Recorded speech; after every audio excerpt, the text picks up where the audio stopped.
Muy bien, jóvenes. Muy buenas tardes con todos. Nuestro tema de hoy, muchachos, tiene que ver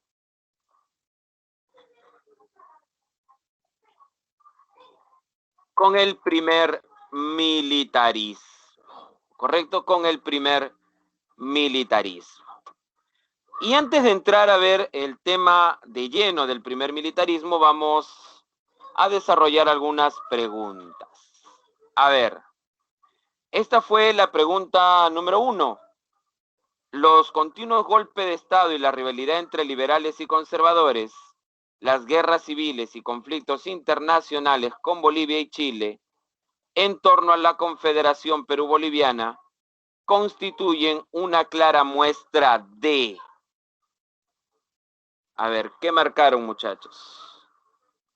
La mayoría me dice, profe, la 1, la B. Muy bien. La inestabilidad política generada por las pugnas entre caudillos o entre los caudillos. Muy bien, muy bien. Sigamos, vamos a la segunda pregunta. Dice, nuestro sistema, señorita, es el de la señora Gamarra. Cerraremos nuestros puertos a esa multitud de barcos extranjeros que vienen a infestar nuestro país con toda clase de mercancías que venden a tan bajo precio que la última de las esclavas puede pavonearse adornada con sus telas. Usted comprende, la industria no podrá nacer en el Perú con semejante concurrencia. Esto forma parte del texto de Flora Tristán, Peregrinaciones de una paria. A partir de él podemos afirmar que durante el primer caudillaje, a ver qué dicen, cuál es su respuesta. La 2, la C me dice. Veamos. Muy bien. Se refiere al enfrentamiento entre la postura librecambista y proteccionista. Muy bien. Vamos a la número 3. A ver, ¿qué marcaron en esta pregunta número 3?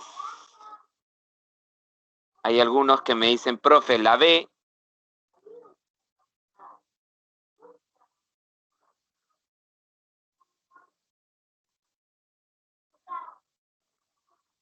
La mayoría me dice la B. Veamos si es así.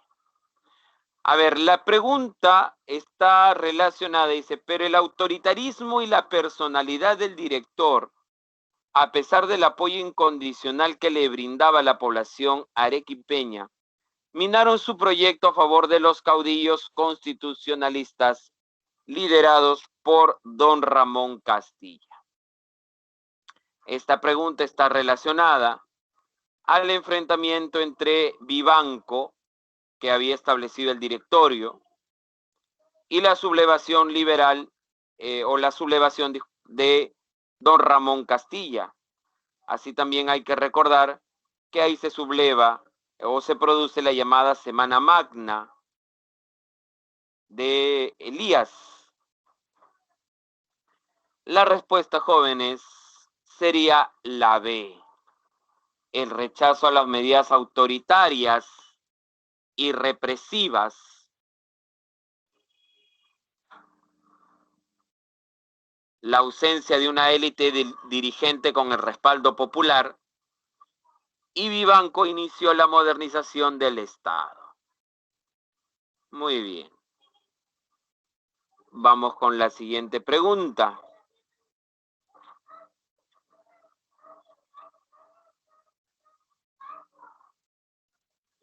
A ver, ¿cuál es la siguiente pregunta, jóvenes? ¿Cuál sería la respuesta? La 4.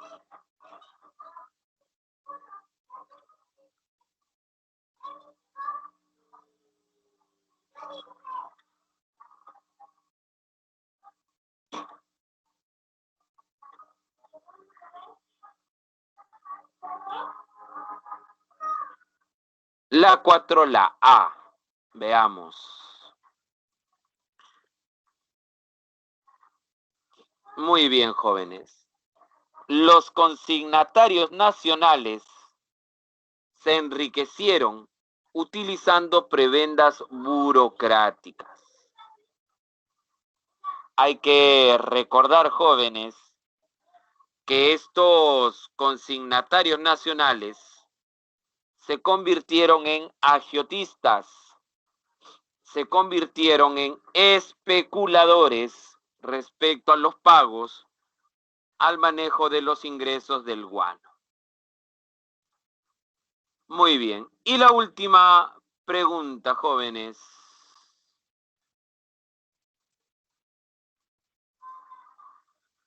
Basadre denominó a este periodo prosperidad falaz.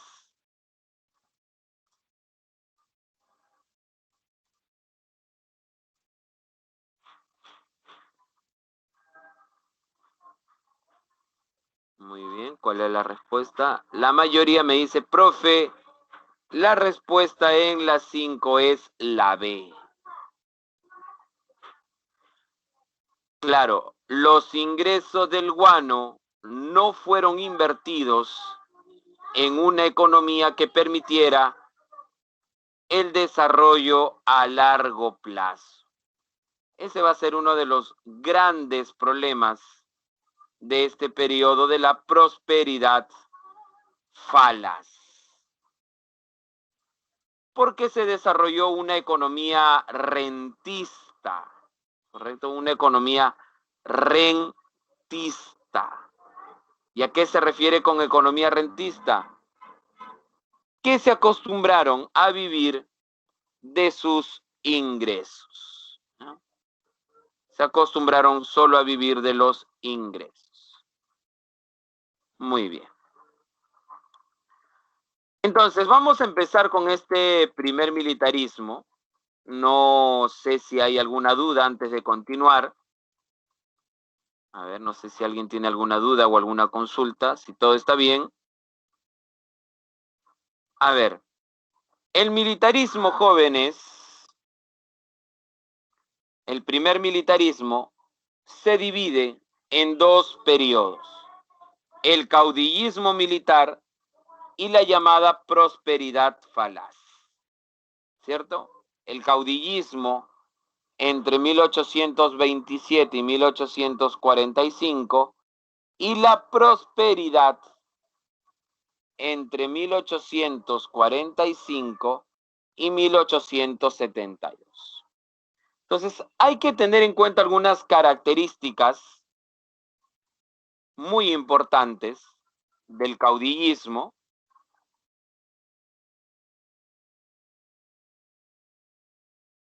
A ver, a nivel político, recordemos que no había una clase dirigente civil, no habían partidos políticos, y es por eso que los que pasaron a gobernar fueron los militares, ya que al inicio de nuestra vida republicana habían dos instituciones que estaban organizadas. Aparte del ejército, ¿cuál era la otra institución organizada? La iglesia. Muy bien, la iglesia. La iglesia. Muy bien.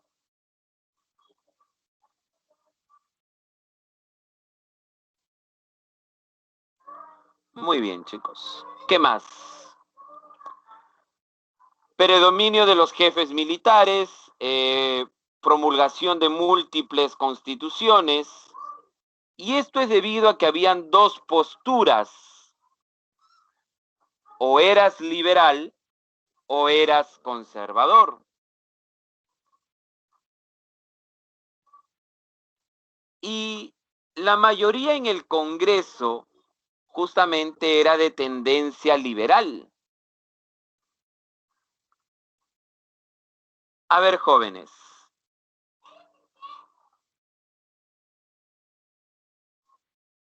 En esta época, ¿cómo se elegía al presidente del Perú? ¿Quién elegía al presidente del Perú durante esta época? El Congreso. Muy bien. Y la mayoría en el Congreso,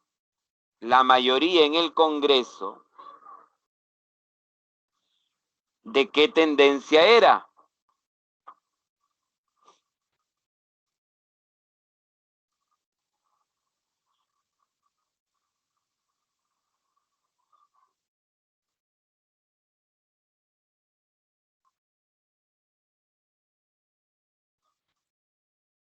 Liberal. Entonces, el Congreso va a elegir a los presidentes de tendencia liberal, como lo era Lamar o como lo fue Orbegoso. Ante esa situación, cada presidente que llegaba al poder, en el caso de Lamar, se creó la Constitución Liberal de 1828. Pero después a Lamar le hacen golpe de Estado. Cuando entró Orbegoso, creó la Constitución de 1834.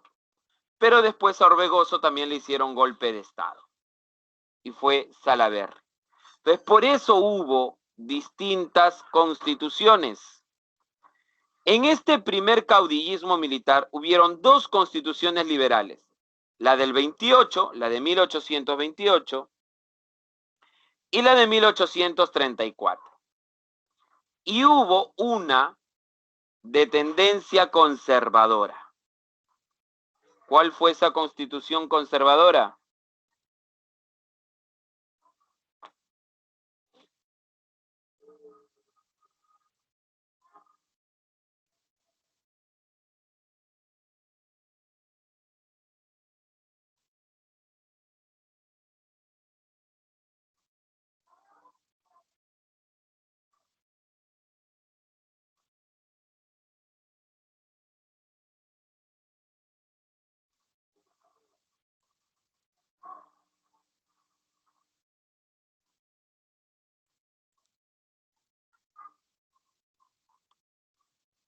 A ver, ¿alguien sabe cuál fue la constitución conservadora, jóvenes?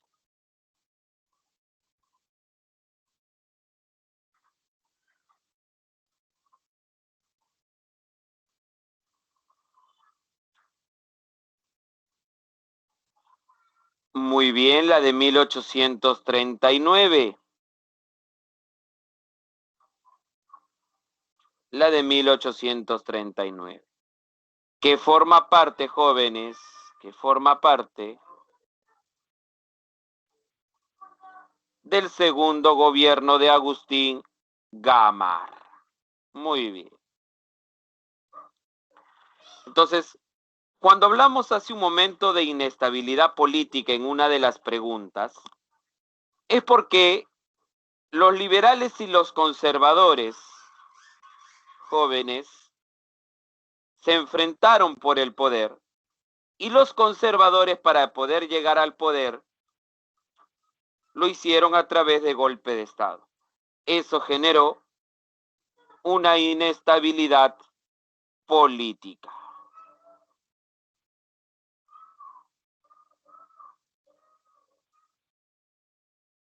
Muy bien. El clientelismo político. A ver, ¿a qué se refería con un clientelismo político, muchachos?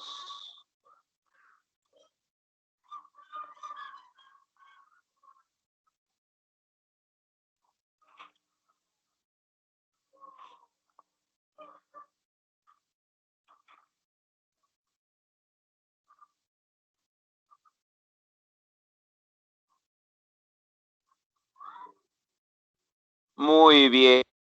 Favorecer a sus colaboradores. Así es. favorecer a sus colaboradores. Muy bien.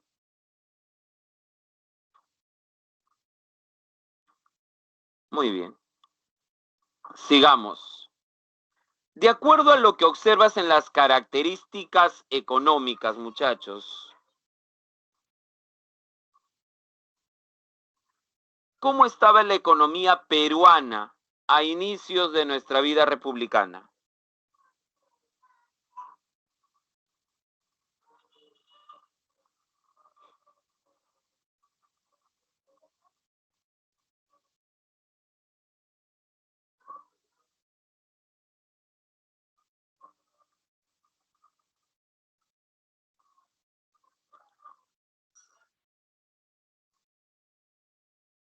Estábamos en crisis. Salíamos o iniciábamos una vida independiente en crisis económica, porque teníamos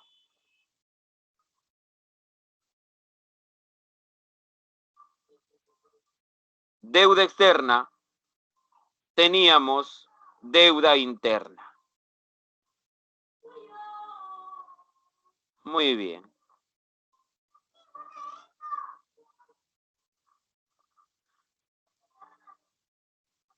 A ver, ¿a quiénes le debíamos externamente? A Inglaterra, a España, al Río de la Plata o a Buenos Aires,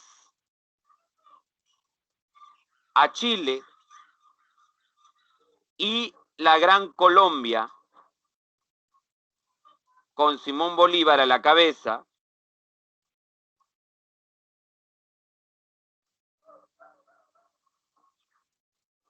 también nos reclamaban un pago por conceptos de independencia. Entonces, debíamos en Europa, a Inglaterra y España, y acá a Buenos Aires, Valparaíso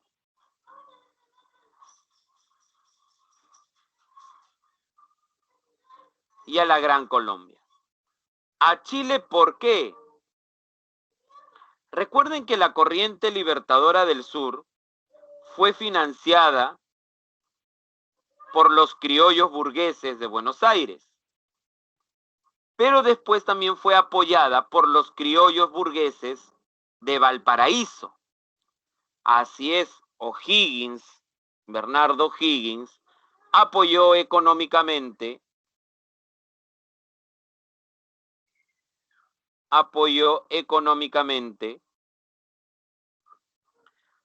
a la corriente libertadora del sur.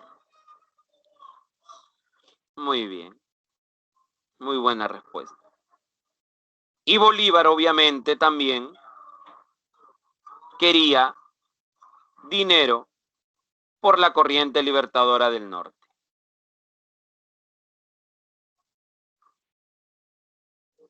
Muy bien, jóvenes.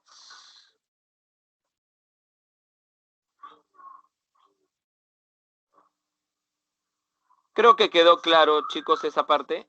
¿Sí? No hay ningún problema más. Sigamos. Ahora, comercialmente nos cuesta. ¿Por qué? Porque al inicio de nuestra vida republicana, ¿con quién comercializaba el Perú? O mejor dicho, antes de independizarnos, ¿con quién comercializábamos nosotros? Antes de independizarnos. ¿Podíamos comercializar con quien queríamos?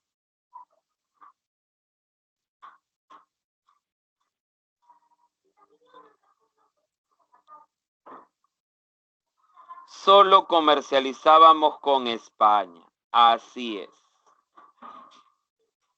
Solo comercializábamos con España. ¿Y de quién nos habíamos independizado entonces, jóvenes? ¿De quién nos independizamos?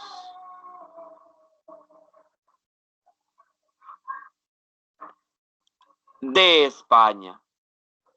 Entonces, no teníamos una actividad económica que después vamos a comercializar con Inglaterra, ¿cierto? Pero ya habían otros puertos como Buenos Aires, como Valparaíso, que ya tenían una actividad comercial, con esos territorios. El Perú recién está poco a poco ingresando. Ahora, se mantiene la estructura fiscal de la colonia, porque si observas bien, ¿cuáles van a ser los principales ingresos?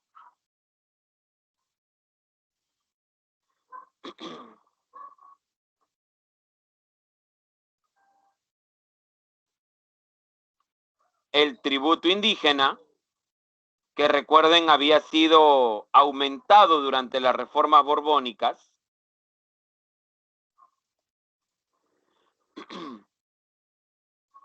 y las aduanas internas. Repito, las aduanas internas.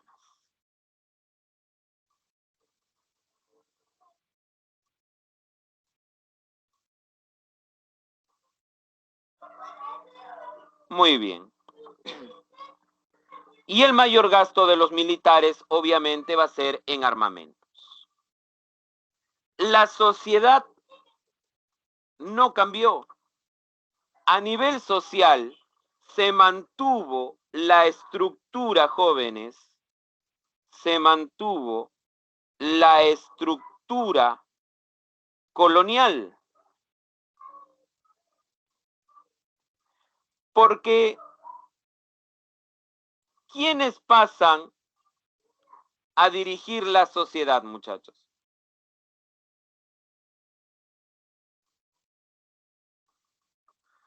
A ver, ¿quiénes pasan a dirigir la sociedad?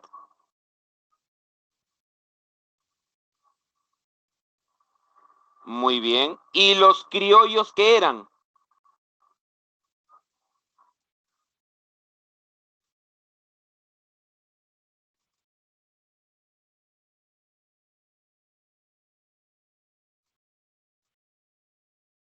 Eran españoles. Entonces los españoles o criollos o los españoles americanos siguen teniendo el poder.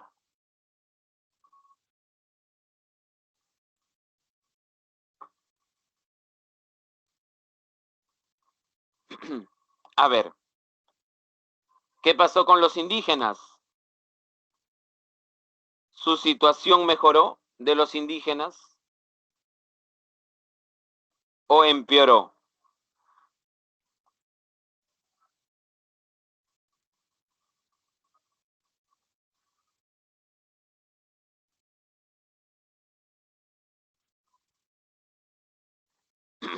A ver, jóvenes, recordemos,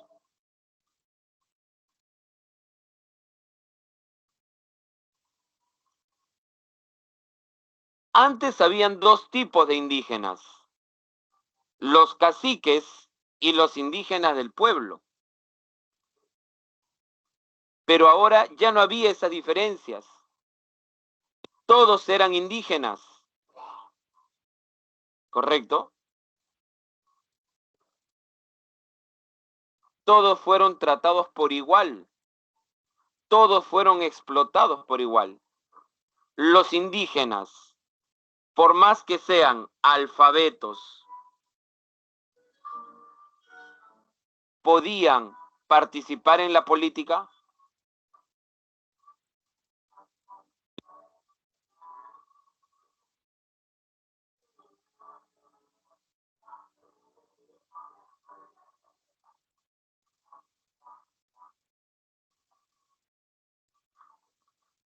Pregunto, ¿los caciques podían participar?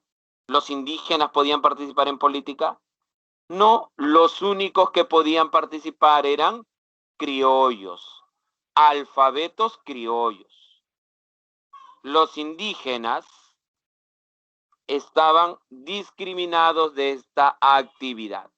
Entonces, la sociedad fue, o los indígenas fueron más discriminados. La esclavitud se siguió manteniendo hasta el periodo de la prosperidad falaz. Y a nivel internacional,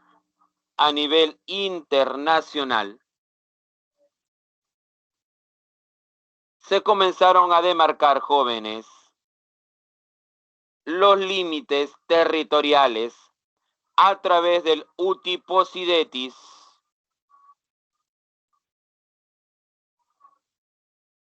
y la libre determinación de los pueblos. Con el uti possidetis se deben de mantener, repito, se deben de mantener los territorios que tuviste hasta el virreinato en el año de 1810 o hasta 1810. Y la libre determinación de los pueblos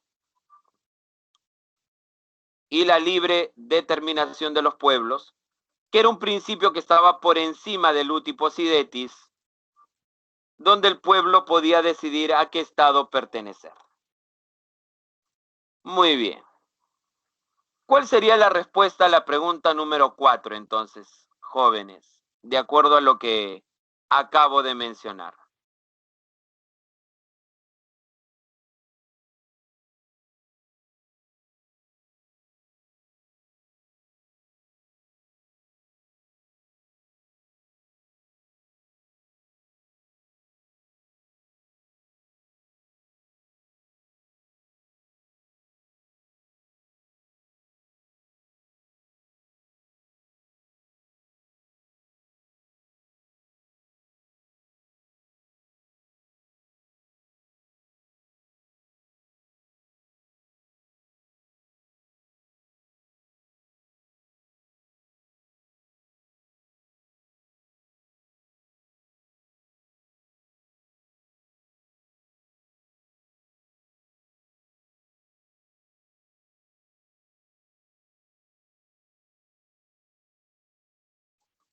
Muy bien, jóvenes. La respuesta sería la D. A ver, por uti possidetis, a nosotros nos correspondía Maynas y Guayaquil. Por uti possidetis. Pero por libre determinación, Guayaquil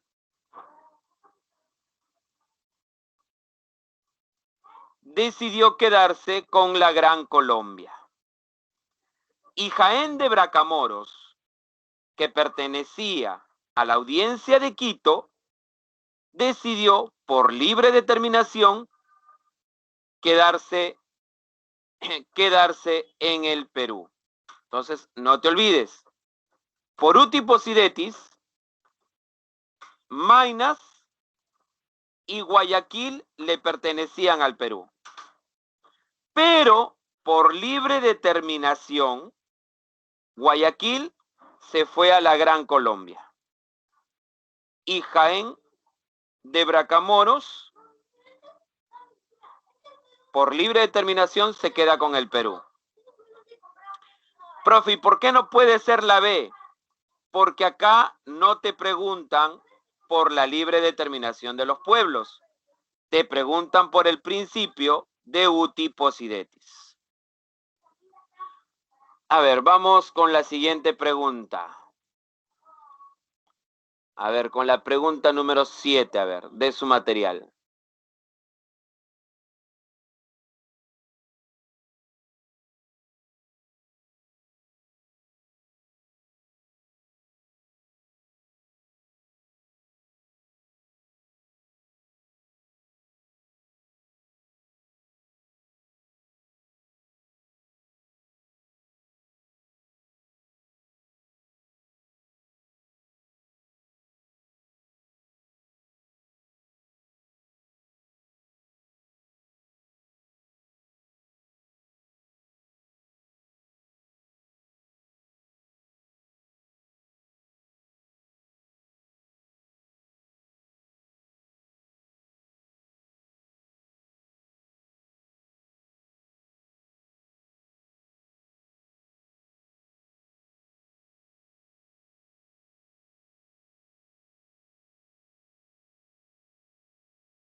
Muy bien. La 7 la veamos.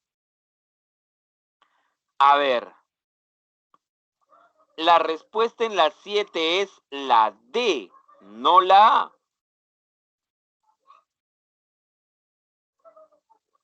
¿Por qué la D, profe?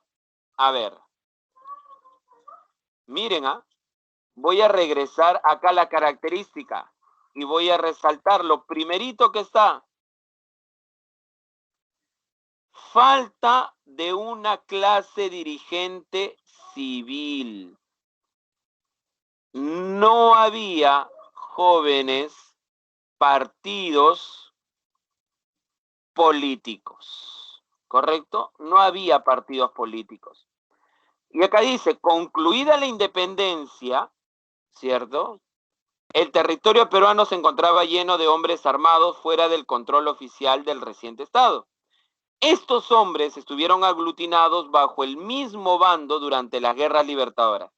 Sin embargo, estas palabritas cuando dice, sin embargo, una vez concluidas estas, los antagonismos regionales, nacionales, inclusive personales, crearon un ambiente de inestabilidad política, porque entre los militares habían posturas. Inestabilidad política en el control del Estado. Se veía como única solución para evitar el caos político. Como se mencionó en líneas arriba, la falta de un, acá dice, la falta de un grupo dirigente sólido y la poca definición de las autoridades para organizar un territorio tan grande y diverso fue aprovechado por los caudillos para levantarse en armas y tomar el país con el fin de remediar todos sus males. Los caudillos eran poco representativos y solo defendían sus intereses, aunque muchas veces buscaron proyectarlos como solución para los problemas que aquejaban al conjunto del país. Esto impidió la integración de la población peruana y obstaculizó la formación de un Estado-nación. La pregunta es, durante este periodo, ¿por qué los civiles no gobernaron? Entonces, ¿por qué los civiles no gobiernan? Porque los civiles no estaban organizados, porque no habían partidos políticos, porque no había una clase dirigente criolla. ¿Correcto, muchachos? ¿Dudas?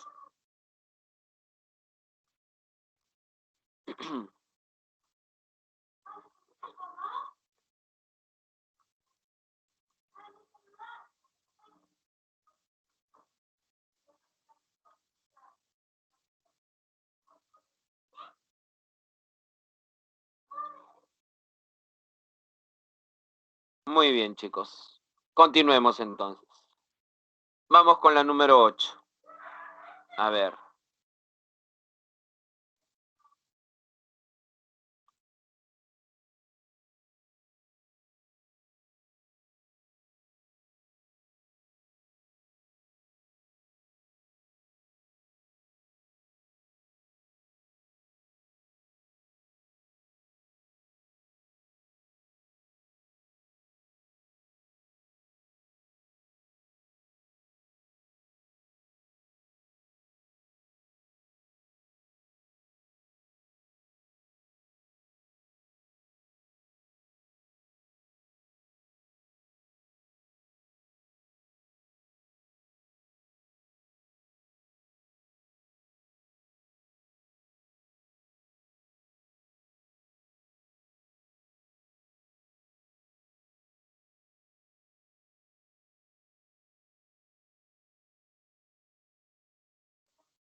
Muy bien, me dicen, profe, la 8, la A.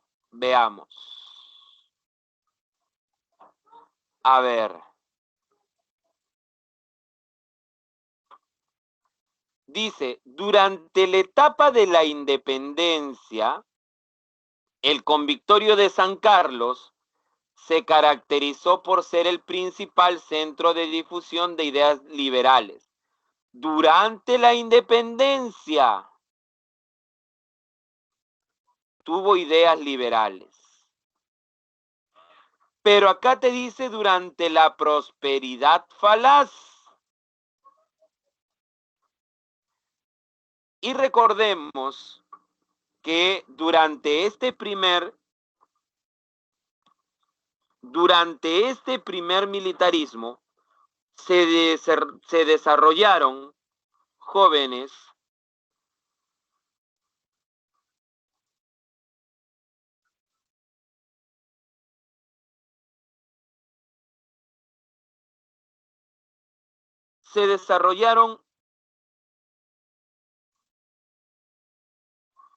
dos debates.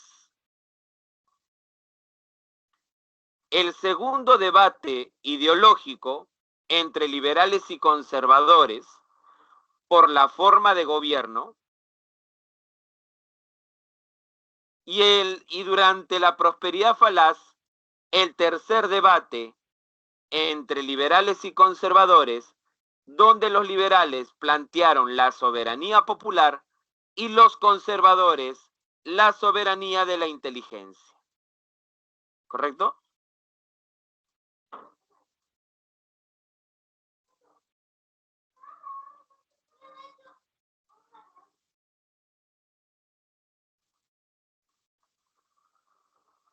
Por eso la respuesta en la 8 es la B.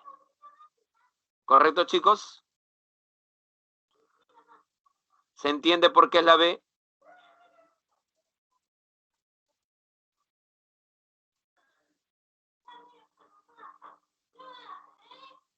Muy bien. Sigamos entonces. A ver, estos son los gobernantes, para recordar los gobernantes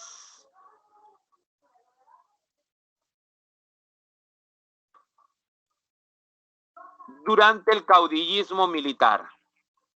Lamar liberal, Gamarra conservador, Orbegoso liberal, Salaverry conservador. Los liberales fueron escogidos por el Congreso. Los conservadores llegaron al poder a través de un golpe de Estado.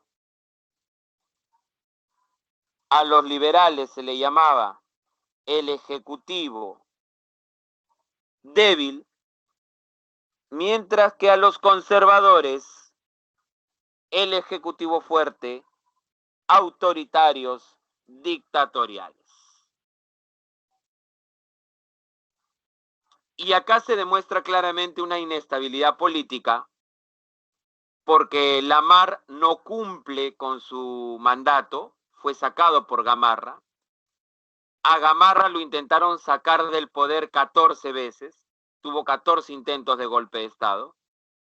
Cuando Orbegoso ingresó al poder, lo quisieron sacar, se produjo la rebelión de Pedro Bermúdez, conocida como la Primera Guerra Civil en el Perú, y que terminó con el abrazo de Maquinguayo.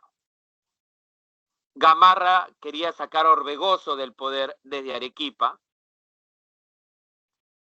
y al final Salaverry lo termina destituyendo, haciéndole un golpe de Estado en el Callao. Y Salaverry termina su gobierno siendo fusilado por la alianza Orbegoso-Santa Cruz. Entonces, claramente se observa aquí la característica preponderante de estos caudillos, que es una inestabilidad política. Muy bien. ¿Cuál es lo más resaltante de estos gobiernos? El motín de los iquichanos,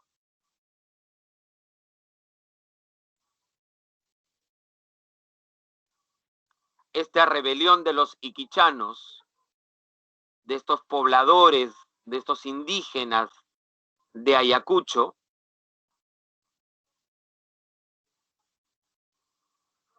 la guerra contra la Gran Colombia, que se va a terminar con el Tratado La Reagual,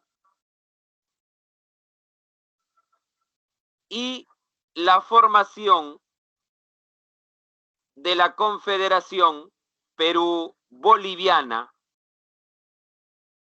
tras el triunfo de la alianza Orbegoso-Santa Cruz. Muy bien. A ver. Vamos con la pregunta número 1, muchachos.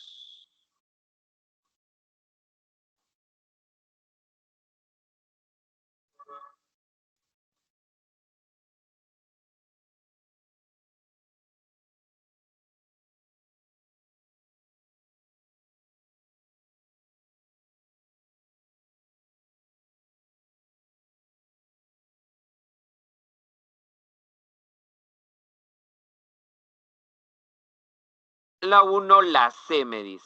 Veamos si es así. Muy bien, muchachos. Muy bien, joven. Atravesaba un periodo de inestabilidad política. Esa es la característica preponderante de estos gobiernos. Vamos a la pregunta número 3.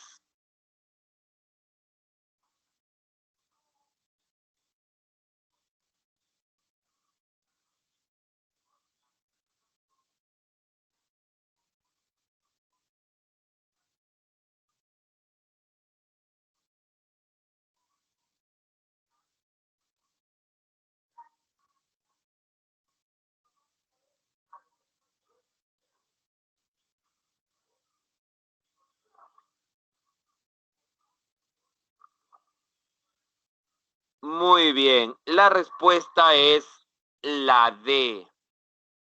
A ver, hay 3 cosas que reclamaban los siquichanos.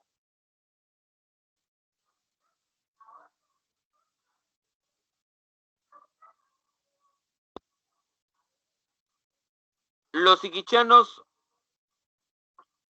se oponían al tributo indígena y al diezmo de la hoja de coca. Y los siquichanos políticamente pedían participar en política, pero también se lo negaron. En eso consistía, muchachos, el reclamo o la rebelión de los iquichanos. A ver, la 3 y la 9 son muy parecidas también, jóvenes. A ver, la 3 y la 9 son muy parecidas. A ver.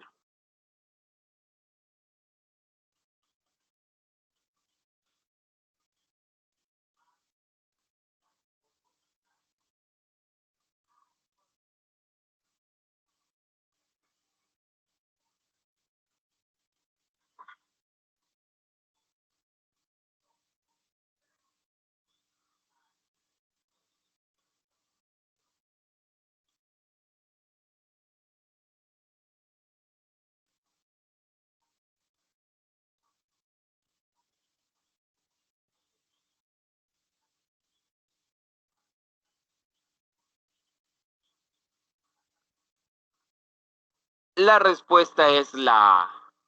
Muy bien.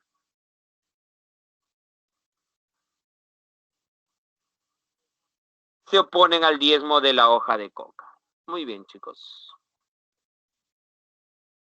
Ahora, pasamos a la Confederación Perú-Boliviana. Esta confederación va a tener como principal gobernante a Santa Cruz. Santa Cruz era de tendencia conservadora, pero políticamente Santa Cruz era conservador. Repito, políticamente.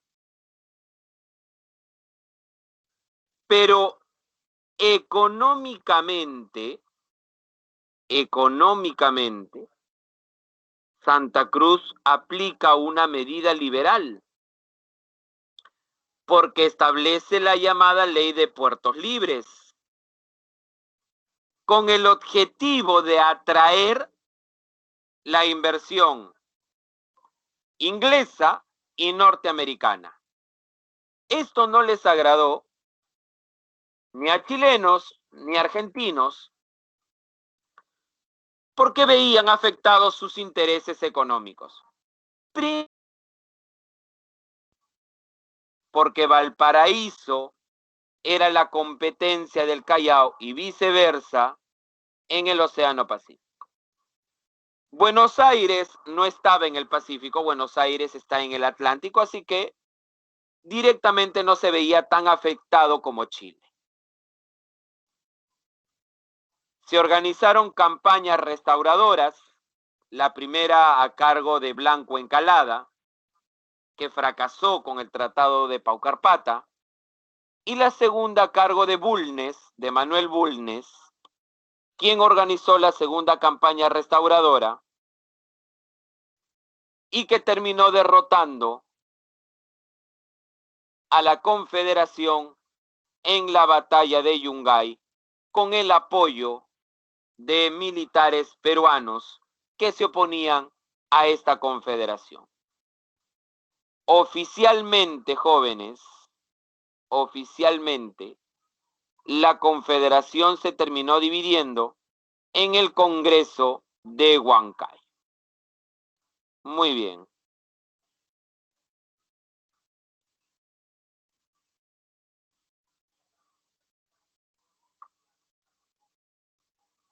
Vamos con la pregunta número 2 entonces, que habla del Tratado de Paucarpata.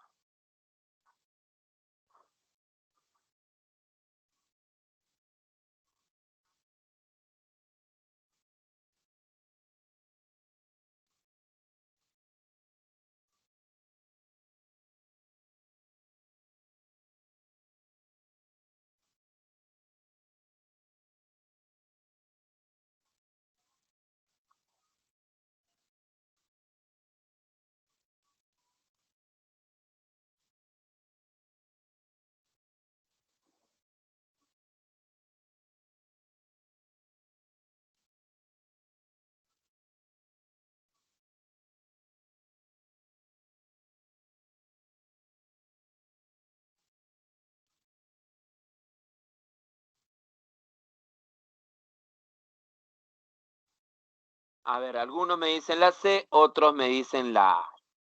Veamos. A ver, ¿por qué la C y no la A? Te habla del Tratado de Paucarpata. El Tratado de Paucarpata, jóvenes, ¿ya? El Tratado de Paucarpata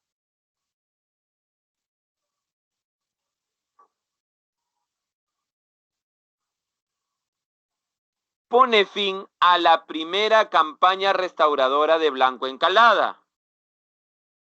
Y en ese Tratado de Paucarpata, Blanco Encalada reconoce a la Confederación Perú-Boliviana. Reconoce a la Confederación. Y se tenía que reafirmar en el Congreso chileno. Entonces, ¿qué significaba este tratado para Chile?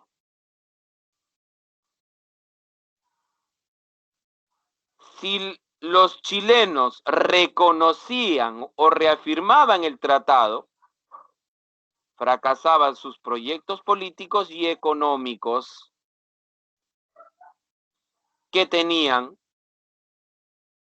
en el territorio, bueno, en el dominio económico en el Pacífico y sus proyectos políticos. Por eso desconocieron el Tratado de Paucarpata.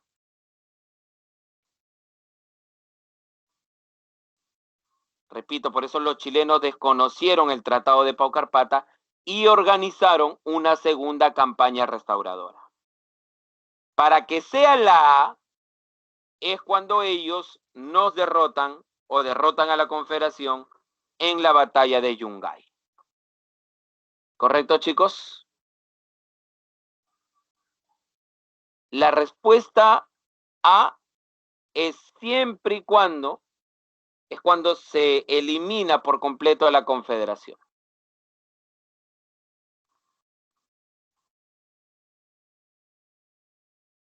Tras el fin de la Confederación, Gamarra entra a gobernar nuevamente, su segundo gobierno. Se establece la Constitución del 39.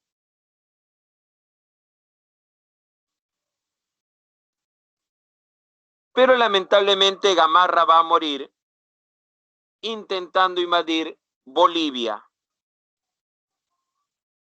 Y Gamarra muere en la batalla de Ingavi, ¿cierto? En la batalla de Ingavi. Tras la muerte de Gamarra, se inicia un periodo de inestabilidad que se conoce como la anarquía militar.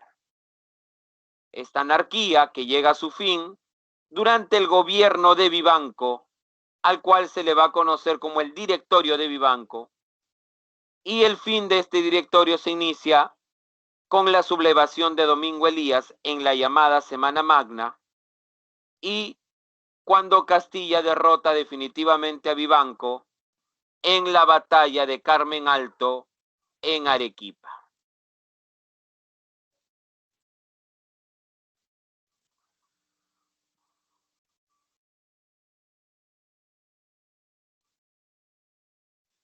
Muy bien.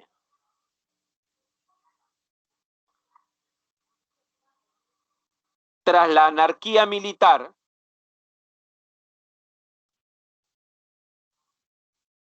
se convocan elecciones, sale elegido don Ramón Castilla, y al primer gobierno del Castilla o al periodo que marca el inicio del gobierno de Castilla, se le conoce como la prosperidad falaz. Las ventajas de el guano era que era un recurso abundante. El Estado no tenía que invertir nada en este guano, solo autorizar que el guano se explote. O sea, respecto al recurso del guano, porque era, repito, un recurso abundante.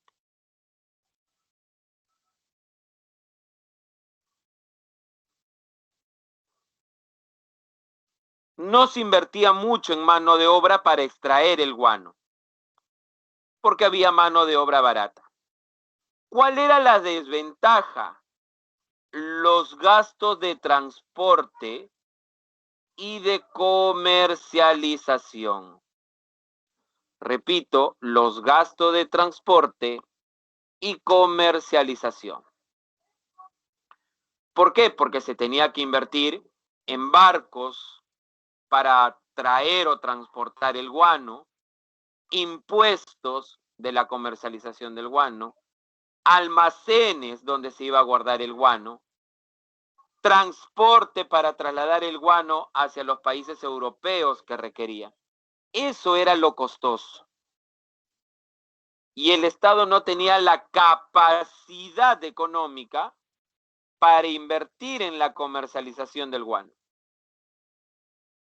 Por eso hubieron personajes, hubieron sistemas que se dedicaron a invertir y a explotar el guano, tanto nacionales como extranjeros.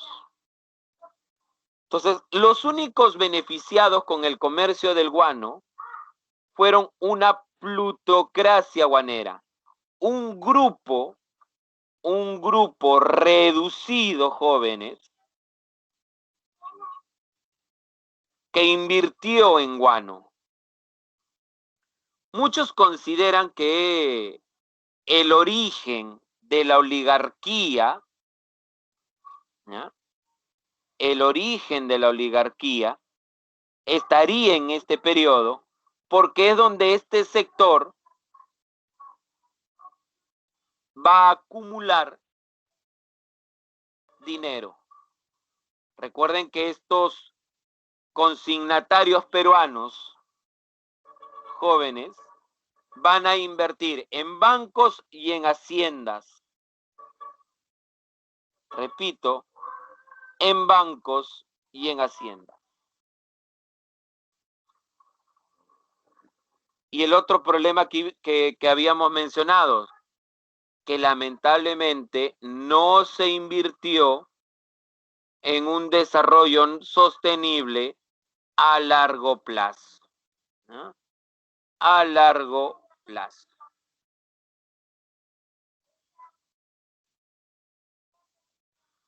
Muy bien. Acá tenemos los sistemas de explotación del guano, el contrato de arrendamiento, donde Francisco Quirós pagó al Estado por el alquiler de las islas, mas no por la extracción del guano.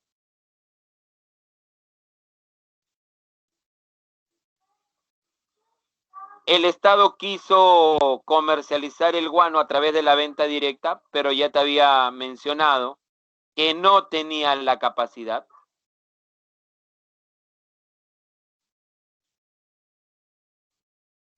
El sistema de consignaciones sí fue el sistema, jóvenes, que más ingresos le dio al Estado peruano, porque el Estado no invertía nada.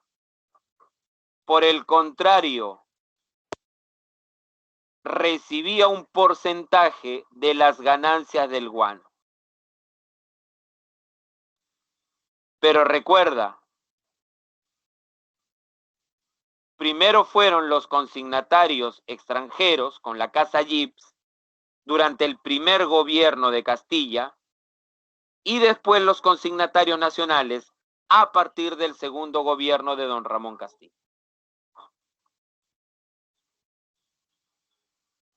Pero como hubieron problemas con estos consignatarios nacionales,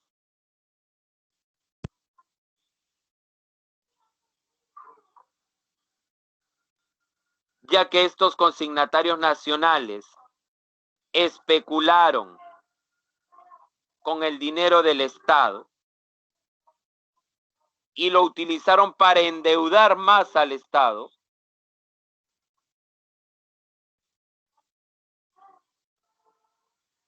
hizo que el gobierno de Balta le quite el monopolio del guano a estos consignatarios y le entregue el monopolio del guano a la casa francesa judía Dreyfus.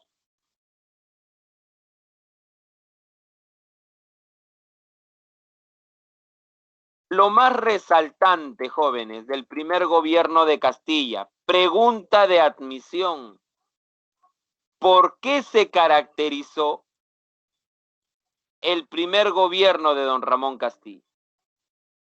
Por una estabilidad política, porque no hubieron intentos de golpe de Estado. ¿Por qué una estabilidad fiscal? Por el ingreso del guano a través del sistema de consignaciones que se firmó con la Casa Gibbs. Orden administrativos. Orden administrativo, porque realizó un presupuesto bianual.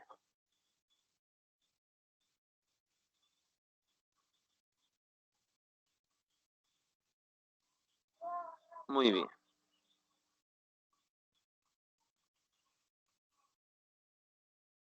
El tercer debate ideológico que habíamos mencionado, el enfrentamiento entre liberales que plantean la soberanía popular, donde se considera que todas las personas pueden elegir y ser elegidos, y los conservadores, a través de Bartolomé Herrera, que planteaban que solo aquellos que tienen conocimientos pueden participar. Bartolomé Herrera promueve, jóvenes, el providencialismo considera que hay personas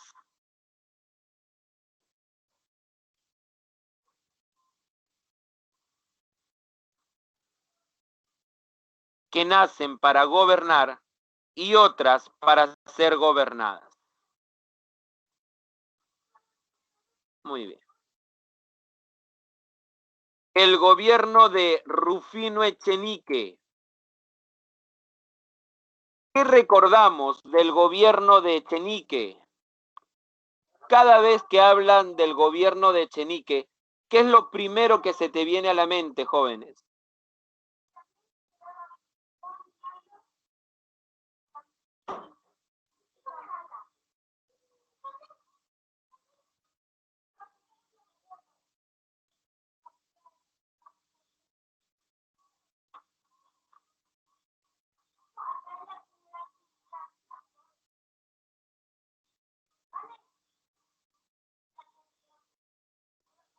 Corrupción, ¿cierto? Muy bien. Lo primero que se te viene a la mente es la corrupción.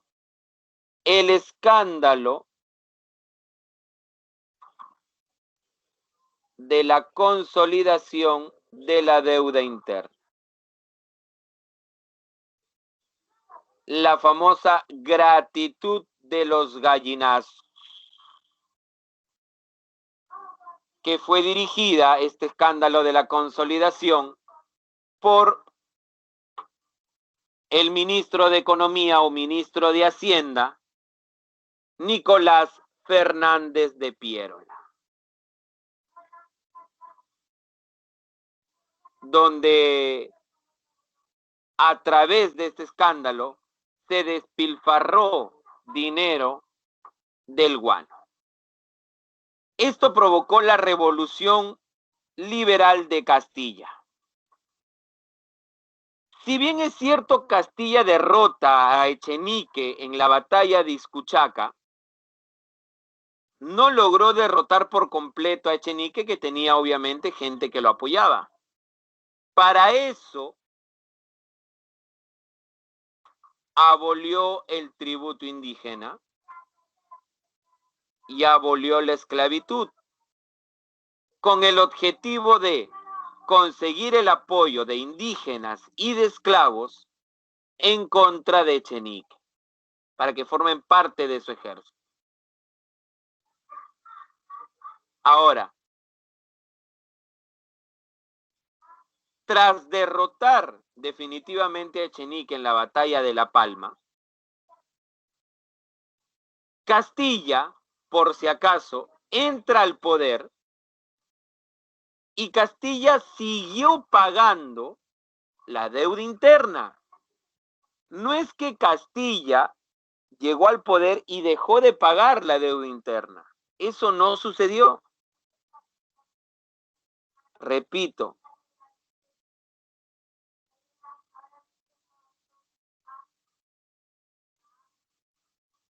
profe, ¿por qué Castilla siguió pagando? Porque los vales, los bonos, los pagarés fueron entregados por el Estado y de cierta manera eran documentos legales porque obviamente habían sido reconocidos por el Estado. Y como Castilla no quería chocar con los intereses de los grandes hacendados, siguió pagando esta deuda interna. De los 7 millones que se debieron pagar, con este escándalo se terminaron pagando 24 millones de pesos. 24 millones de pesos. Muy bien. Vamos con la pregunta número 10.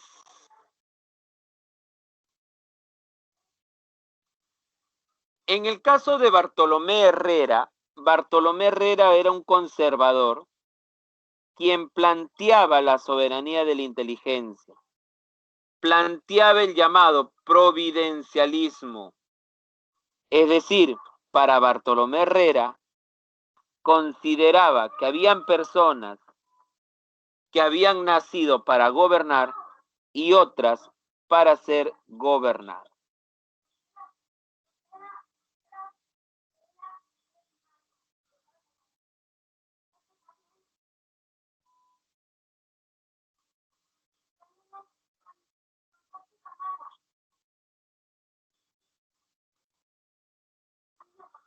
Muy bien. La respuesta en la 10, la D. El Tratado Herrera da Ponte Ribeiro es un acuerdo, es un tratado con el Brasil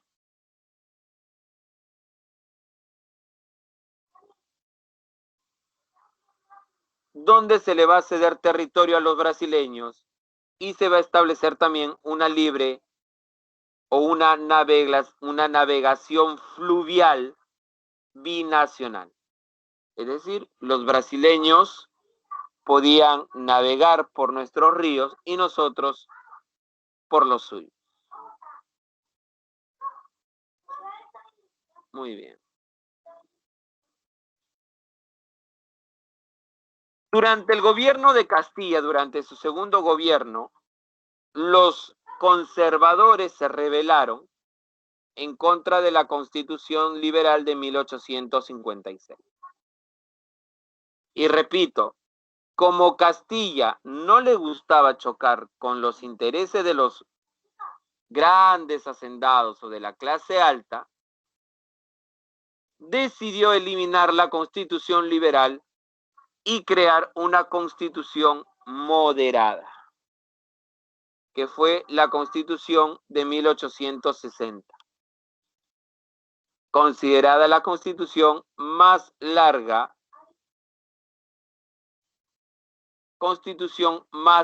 de la historia.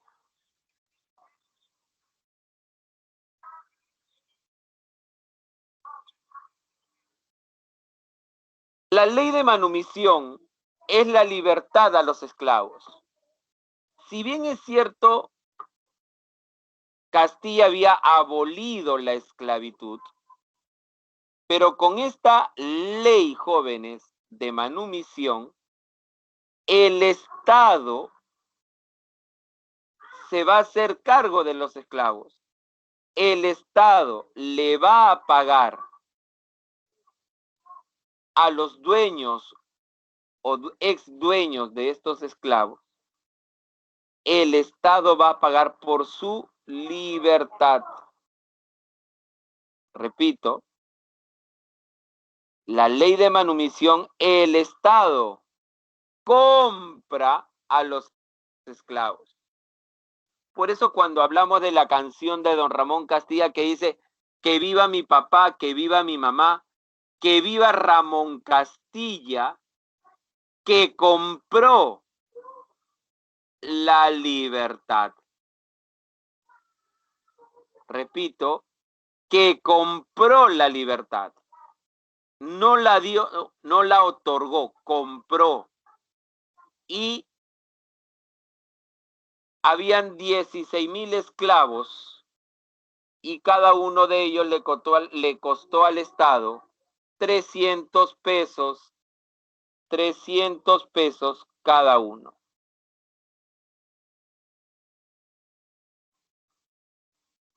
Muy bien.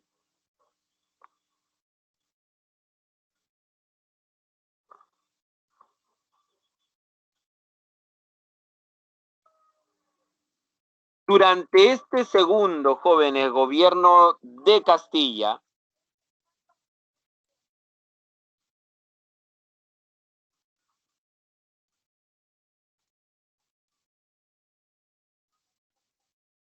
el comercio del guano fue entregado a los consignatarios nacionales. Muchos de esos consignatarios nacionales habían aprendido del comercio del guano al trabajar para las casas extranjeras. Tuvimos un problema con el Ecuador porque los ecuatorianos, para pagar su deuda externa a los ingleses, lo pagaron con territorio lo pagaron con territorio peruano.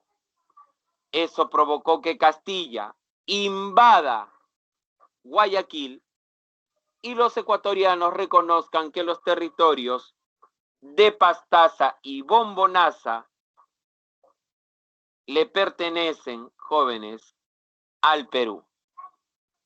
Tras el segundo gobierno de Castilla, entra a gobernar San Román, pero su gobierno no duró mucho tiempo ya que él fallece. Se estableció el bimetalismo, el sol de oro y el sol de plata, y el sistema métrico decimal. Tras la muerte de San Román, durante el gobierno de Peset, tras el gobierno de San Román viene el gobierno de Peset y se producen acontecimientos que van a desencadenar en la guerra contra España, que oficialmente se desarrolla durante el gobierno de Mariano Ignacio Prado. ¿Por qué? Porque Peset no quiere enfrentarse a España, por el contrario, negocia, repito, negocia con España.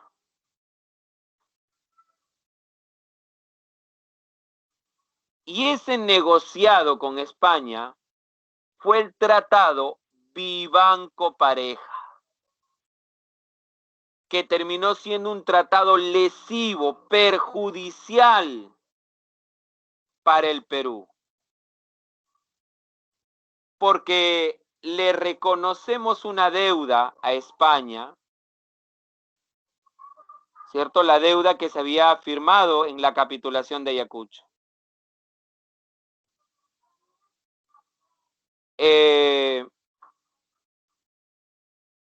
Una indemnización para la expedición científica española.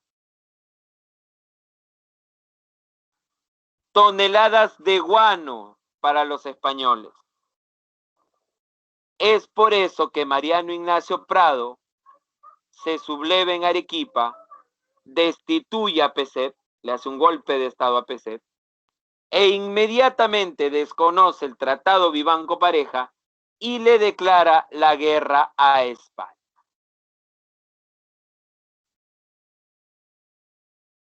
Durante el gobierno de Prado, tras derrotar a los españoles en el combate del Callao, este gobierno que había entrado de una manera transitoria fue reafirmada por el Congreso y eso provocó la sublevación de Pedro Díez Canseco y de José Balta, porque se oponen a la continuidad del gobierno de Mariano Ignacio Prado. Tras la renuncia, jóvenes, de este gobierno, viene el gobierno de don José Balta.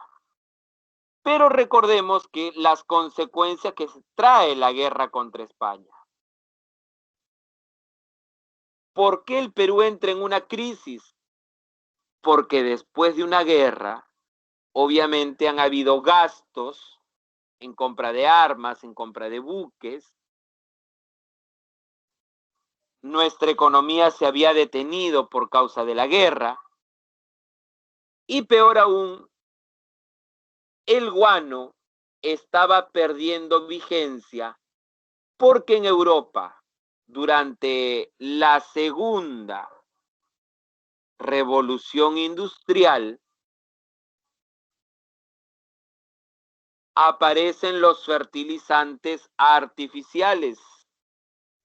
Repito, aparecen los fertilizantes artificiales, teniendo como insumo principal el salitre. El salitre estaba desplazando al guano de las. Y nosotros todavía no comercializábamos salitre. Todavía no. Solo guano, porque a eso nos habíamos acostumbrado. Muy bien, jóvenes. ¿Cuál sería la respuesta en esta pregunta número 12?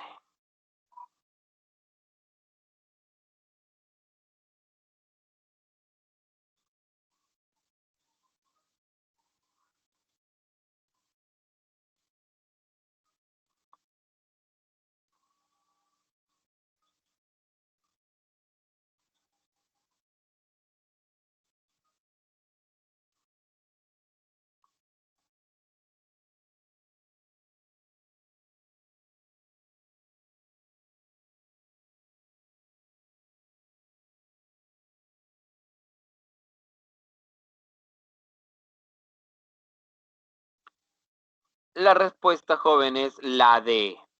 Se agudizó nuestra crisis económica y se debilitó la política intervencionista europea.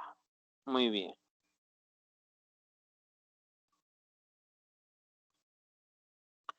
Vamos con la número 13.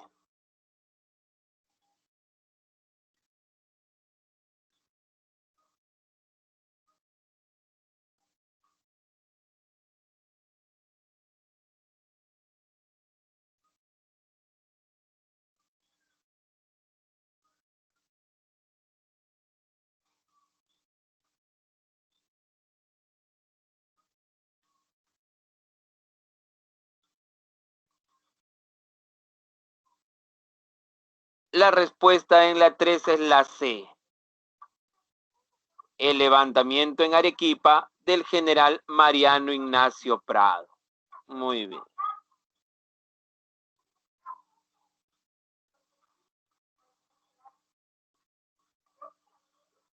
Vamos con la número 14.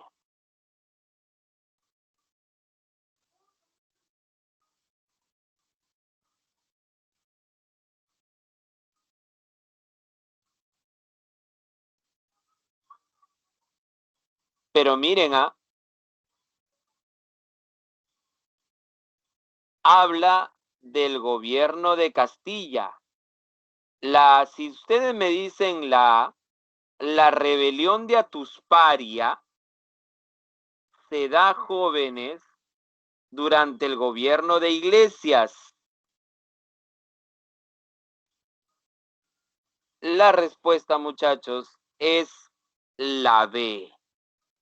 Es la B. Muy bien, chicos. Con eso, con esta pregunta, hemos terminado nuestra clase de hoy. Muchas gracias de antemano, chicos, por su atención y su participación en la clase de hoy, muchachos. No sé si hubiera alguna duda o alguna consulta más, jóvenes.